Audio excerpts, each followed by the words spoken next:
Akhir-akhir ini Sally dan juga Permisa banyak sekali kejadian yang menyayat hati seperti Betul. itu ya, yang sangat sedih sekali, miris, di mana ada seorang anak yang memang disalahgunakan ataupun entah apa yang ada di pikiran orang tuanya ya. Dan ini juga ada kabar yang sangat mengejutkan di mana ada salah satu anak perempuan berusia 7 tahun ditemukan di Pasar Kebayoran Lama dalam keadaan luka-luka, terus juga penuh dengan bekas pukulan, dan ini Benar. juga diduga karena adanya kekerasan dari orang tua. Lagi-lagi orang yang harusnya menjadi tempat ternyaman bagi anak Betul. ini malah justru menjadi luka bagi Betul, seorang anak, di mana memang kita jadi trauma ketahui berat ya? dialami luka-luka pada bagian tubuh anak-anak, dan kita ketahui bahwasanya angka kekerasan pada anak Indonesia ini cukup meningkat, dan ini menjadi perhatian juga bagi pemerintah bagaimana menangani kasus-kasus, deretan kasus yang ada di Indonesia terkait kekerasan anak, Festi. Betul, lalu seperti apa langkah yang harus dilakukan oleh pemerintah dan juga penegakan hukum, apakah sudah sedetail itu dan juga sudah sesuai dengan yang seharusnya untuk menyelamatkan anak-anak kita? Kita langsung saja bergabung bersama salah satu narasumber terbaik kami, ada Bapak Luki Nurhardianto selaku kriminolog. Halo, selamat pagi Pak Luki. Pagi, Mbak. Pak Luki, sebenarnya terima kasih banyak telah berkenan untuk bergabung bersama kami di Menyapa Pagi untuk membahas terkait dengan kasus-kasus yang saat ini sangat miris sekali. Pak Luki sehat ya Pak Luki ya? Sehat, Mbak. Pak Luki, melihat adanya kasus anak perempuan berusia 7 tahun ini ditemukan oleh salah satu Satpol PP yang ada di Pasar Kebayoran Lama ini dengan kondisi luka-luka, apa yang bisa Pak Luki lihat di sini? Ya, yang pertama kita bisa melihat bagaimana seharusnya peran dari orang tua ya sebagai salah satu wadah kasih sayang, wadah afeksi, kemudian wadah pendidikan yang seharusnya diterima oleh anak ini menjadi entitas yang gagal dan tidak bisa memenuhi bagaimana kemudian kewajiban dia untuk bisa menafkahi atau kemudian memberikan perlindungan-perlindungan kepada anak atau buah hatinya. Yang kedua adalah kita bisa melihat terjadinya gap di antara bagaimana kemudian pengasuhan anak yang dilakukan oleh orang tua dalam hal ini adalah oleh ayahnya dan kemudian kehilangan sosok ibu, maka yang terjadi adalah upaya-upaya yang bersifat relasi kuasa atau bahkan bersifat patriarkis, di mana kemudian kekuatan dari laki-laki itu seringkali mendominasi anak. Dalam hal ini adalah bagaimana kemudian kekerasan yang dia terima. Yang ketiga bisa kita kategorikan bahwa ini bagaimana kemudian dampak psikologis terhadap anak ini yang harus kemudian apa namanya dipikirkan, karena dia tidak hanya sekali dua kali kemudian menjadi target dari kekerasan, tapi jika memang kita lihat dari pemberitaan di media massa ini sudah terjadi kurang lebih cukup lama gitu, karena luka-luka yang berada pada diri anak tersebut itu cenderung luka-luka yang lama, bahkan dalam beberapa kategori itu terkategorikan luka-luka yang cukup serius. Nah, ketiga aspek ini seharusnya bisa menandakan atau menjadi sinyalemen bahwa pendidikan terhadap orang tua terutama untuk bisa mendidik anaknya itu menjadi penting. Yang kedua adalah anak tidak lagi sekedar dimanfaatkan sebagai komoditi atau kemudian menjadi aset saja saat kemudian mereka menganggap bahwa anak ini adalah upaya saat orang tua bisa mendapatkan rezeki yang lebih baik, atau kemudian mindset-mindset bahwa keberadaan anak seharusnya bisa menciptakan peluang lebih baik kepada anggota keluarga yang berada untuk mengurusi anak tersebut.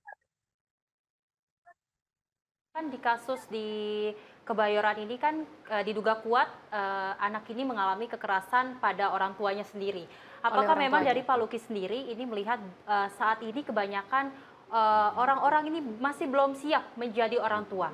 Dari Pak Luki sendiri melihatnya bagaimana, Pak Luki? Ya, memang kita bisa kategorikan ada beberapa orang yang secara kematangan gitu, secara kematangan mental atau kemudian kematangan sosial, ada orang-orang yang memang belum siap untuk memiliki anak atau bahkan mendidik anak tersebut agar memiliki kehidupan yang lebih baik.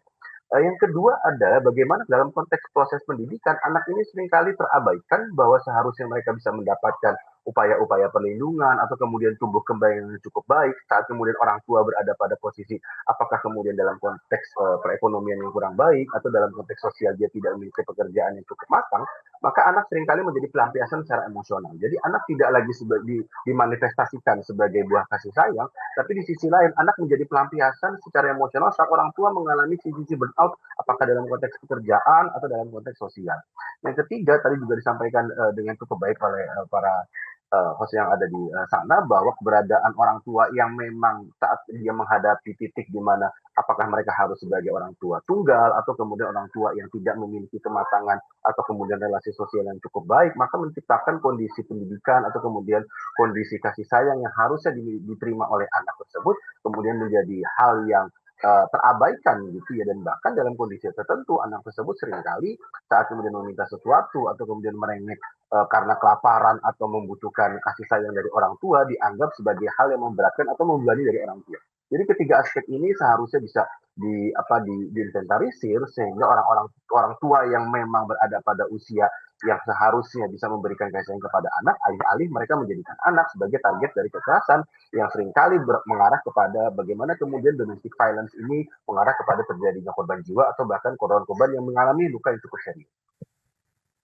Berarti dengan aspek-aspek yang tadi disebutkan oleh Pak Luki terkait dengan latar belakang yang akhirnya orang tua ini begitu tega melakukan kekerasan ini karena adanya kondisi mental, juga adanya tekanan ekonomi seperti itu ya, dan juga budaya tertentu.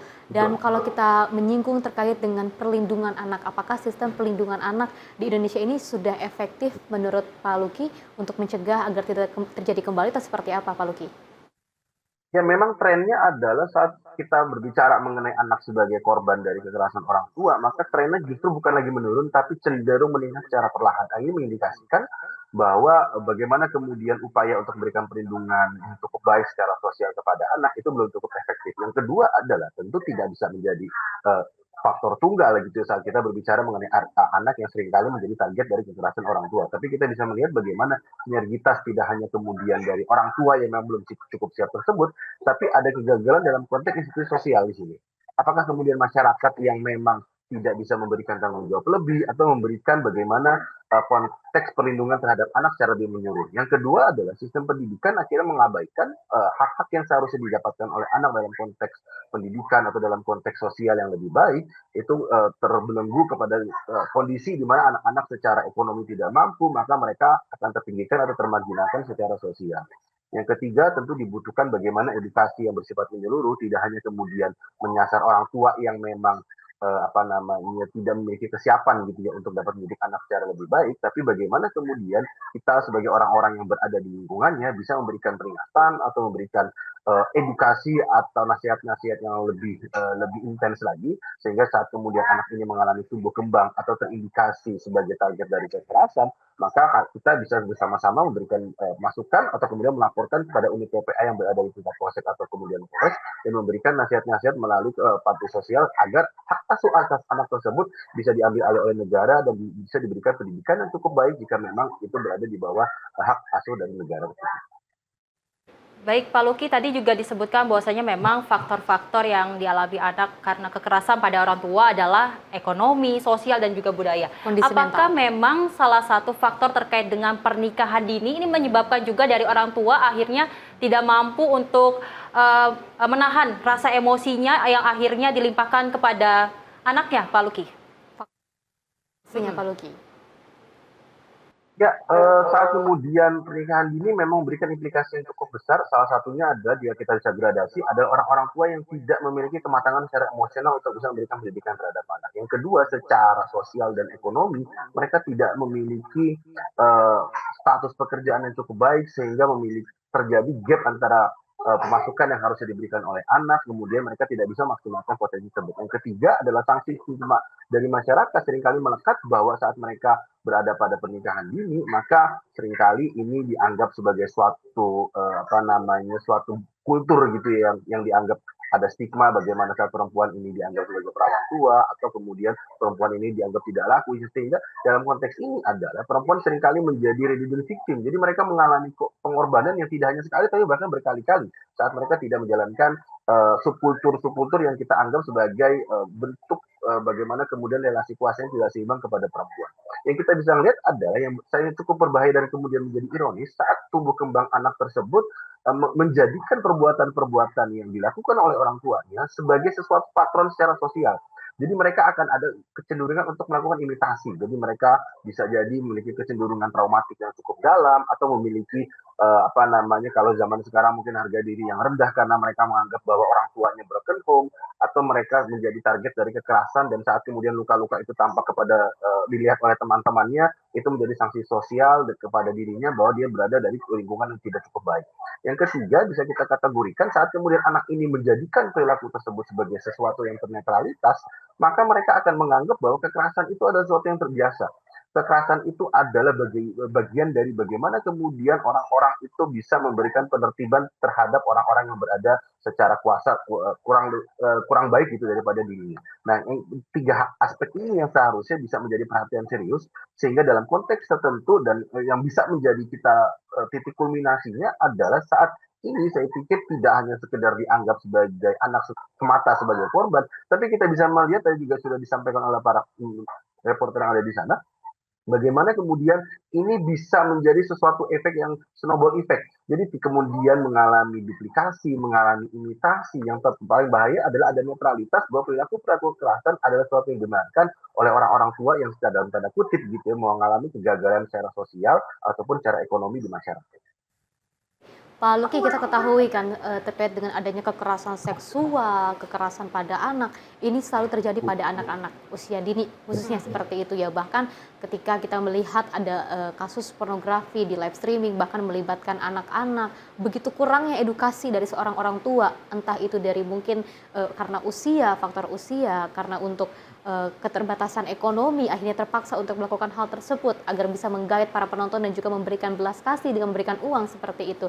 Apa sih Pak Luki yang bisa Pak Luki lihat dari konten seperti ini? Harus seperti apa seharusnya respon dari negara ini? Silakan Pak. Saat kemudian kita menggarisbawahi anak sebagai target tidak hanya dalam konteks fisik gitu ya, tapi kemudian mengarah ke dunia digital, maka ada dua aspek yang harus kita garisbawahi. Yang pertama adalah tren bahwa anak belum bisa memilah mana yang baik dan mana yang benar, itu seringkali kemudian tereksploitasi oleh para pelaku yang menjadikan socing atau social engineering ini sebagai upaya untuk mengelabui bagaimana niat anak atau kemudian eksposur terhadap anak yang kemudian dimanifestasikan dalam konteks fetis-fetis sosial gitu atau penyimpangan seksual yang sangat beragam di masyarakat yang lebih luas lagi. Yang kedua adalah anak akhirnya mengalami masa di mana dia tidak mengalami masa saat kemudian mereka dewasa tidak pada semestinya. Jadi mereka menggunakan media sosial untuk mendapatkan eksistensi, aktualisasi, bahkan agitasi terhadap bagaimana kemudian mereka ingin dipandang setara dengan orang-orang yang secara usia atau kemudian secara penampilan itu sudah cukup baik. Sehingga dengan adanya dua aspek ini, maka mereka akan mendapatkan status sosial atau kebudayaan yang bersifat instan, baik kemudian feedback secara ekonomi atau kemudian secara sosial, mereka akan mendapatkan pengakuan yang lebih baik lagi di masyarakat. Ya. Maka tentu dalam konteks ini pembatasan terhadap penggunaan media sosial terhadap anak itu seharusnya bisa menjadi kedepankan, dan saya pikir Komdigi kemarin dengan Presiden Prabowo juga sudah mengeluarkan suatu peraturan batasan-batasan usia anak yang bisa mengakses media sosial. Yang kedua tentu kepada provider itu juga seharusnya bisa memberikan batasan secara lebih ketat lagi, terutama melalui intervensi dari pemerintah saat kemudian anak yang terdeteksi menggunakan media sosial tersebut untuk kepentingan yang memang tidak sesuai mestinya, maka seharusnya diberikan peringatan tegas bahwa jika memang mereka masih menggunakan konten-konten ini dan beredar cukup luas, apakah kemudian di take down dari para penyedia jasa layanan, atau memang pemerintah melaporkan secara bottom up kepada para penyedia jasa layanan tersebut. Yang ketiga, tentu dalam konteks ini menandakan bahwa literasi digital kita, jika kita melihat dari studi dari APJI, Asosiasi Penyedia Jasa Internet di Indonesia, 80% penduduk kita sudah cukup terpapar dengan internet. Dengan rasio tersebut sebanyak 40% itu ironisnya adalah berada di usia-usia remaja atau kemudian di usia-usia di antara 12 sampai 17-18 tahun. Ini mengindikasikan tidak hanya kemudian internet yang sudah sangat terpapar cukup tinggi, tapi literasi digital yang dimiliki oleh para masyarakat Indonesia ini terkategorikan rendah. Sehingga mereka sangat rentan termanipulasi secara sosial, dan anak-anak menjadi target dari, kalau kita sebut dalam konteks kriminologi, ada child grooming, bahwa mereka sebagai komoditi dari aktivitas seksual melalui media sosial. Pak Luki, selain yang mungkin belum disoroti banyak masyarakat terkait dengan dampak psikologis dari anak sendiri, Pak Luki sendiri menilainya bagaimana? Apakah dampak psikologis pada anak ini cukup membahayakan? Terlebih kita ketahui ada eksploitasi anak seksual by daring. Ini bagaimana Pak Luki melihat dari dampak psikologis tersebut? Ya, jika kita tadi berbicara mengenai dunia fisik yang memang memiliki batasan-batasan rigid, maka dalam konteks dunia digital ini sesuatu yang heaven safe gitu. Jadi kadang-kadang tidak ada batasan-batasan untuk bisa melakukan barrier bagaimana kemudian peredaran dari konten-konten tersebut di masyarakat. Dengan kata lain, saat kemudian ini sudah beredar di masyarakat, maka konsekuensinya adalah hal tersebut tinggal menunggu waktu untuk diketahui oleh publik. Itu yang paling berbahaya. Yang kedua adalah saat kemudian ini terstigma kepada salah satu orang, maka mereka akan menjadikan ini sebagai hal yang teredukasi secara cukup buruk bahwa saat mereka muncul di media sosial, mereka mendapatkan exposure atau kemudian mereka dikonsumsi dalam konteks seksual kepada orang-orang yang cukup dewasa, yang menjadi ironis adalah saat ini termanifestasikan dalam upaya untuk mereka memenuhi kebutuhan hidupnya. Maka mereka akan menganggap perbuatan ini sebagai sesuatu yang wajar, sehingga rasa traumatik ini kemudian menjadi terkikis. Yang ketiga, jika memang akhirnya ini diperbuat dengan cara tidak sengaja atau kemudian mereka menjadi korban, maka mereka akan menanggung rasa guilty, rasa kemudian shaming, dipermalukan di masyarakat.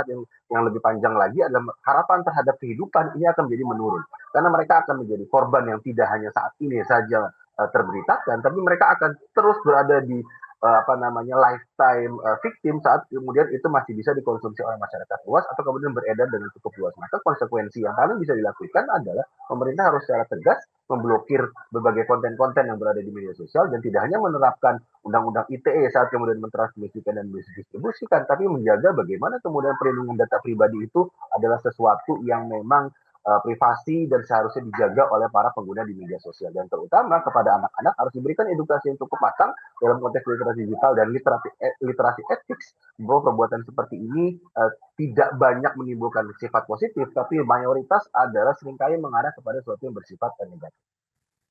Oke, baik. Artinya tidak hanya untuk kita melakukan perlindungan undang-undang ITE saja, tapi juga harus ada penegasan dari pemerintah seperti itu ya, Pak Luki ya. Pak Luki, kita ketahui kan memang kekerasan seksual dan juga terhadap anak ini kan sangat miris sekali di Indonesia ya, apalagi terkait dengan kesehatan anak-anak. Juga kalau kita lihat ini ya salah satu program dari Presiden Prabowo Subianto terkait dengan untuk menurunkan angka stunting yang ada di Indonesia terkait dengan adanya program makan bergizi gratis. Dan juga di Jawa Barat ada peluncuran terkait dengan bagaimana pengampuan layanan kesehatan bagi ibu dan anak untuk menurunkan angka stunting dan juga menurunkan angka kematian bagi ibu dan anak. Apakah di sini juga bisa menjadi salah satu perlindungan untuk anak-anak? Setuju tidak, Pak Luki? Silakan. Ya, dalam konteks ini maka kita perlu apresiasi ya program pemerintah yang meskipun baru diluncurkan tapi sudah memberikan implikasi yang cukup besar, tidak hanya kemudian di satu wilayah tapi kemudian di wilayah lain. Yang kedua, bisa kita lihat ternyata tujuan utamanya tidak hanya sekedar menyasar bagaimana pemenuhan kebutuhan anak atau kemudian pemenuhan kebutuhan harapan ibu yang melahirkan, tapi kita bisa melihat ini adalah salah satu upaya untuk menciptakan jaringan ketahanan sosial. Jadi saat kemudian ini terbentuk, maka kita akan memiliki harapan hidup yang cukup tinggi dan kualitas hidup yang cukup baik juga. Saat anak sebagai upaya menuju generasi emas Indonesia di tahun 2045, maka tentu dari sekarang ini adalah start saat kemudian tumbuh kembang anak tersebut sampai nanti di tahun 2045. Yang kedua adalah edukasi dan gizi yang baik tentu menjadi salah satu perhatian saat anak-anak ini bisa memiliki kemampuan yang cukup baik, kapabilitas atau bahkan kompetensi yang cukup baik di usianya, sehingga mereka memiliki daya saing yang tidak hanya berada pada tataran lokal, tapi tataran yang lebih tinggi lagi, tataran nasional atau bahkan tataran regional yang berada di lingkungan sekitaran Indonesia. Yang ketiga bisa kita apresiasi saat kemudian ini kita berbicara mengenai upaya untuk menekan stunting, maka yang kita bicarakan tidak hanya menyasar kepada anak, tapi kemudian kita berbicara mengenai kualitas keluarga yang lebih baik lagi. Jadi saat kemudian keluarga ini terhindarkan dari ekonomi yang jurang degradasi ekonomi yang cukup buruk, maka secara umum mereka bisa menaiki harkat martabatnya dan menjadikan kehidupan sosialnya lebih baik lagi dan bisa menjadikan bagaimana kemudian barometer terhadap kelayakan pendidikan itu kemudian menjadi meningkat. Yang keempat, mereka terafiliasikan kepada hal-hal yang bersifat produktif.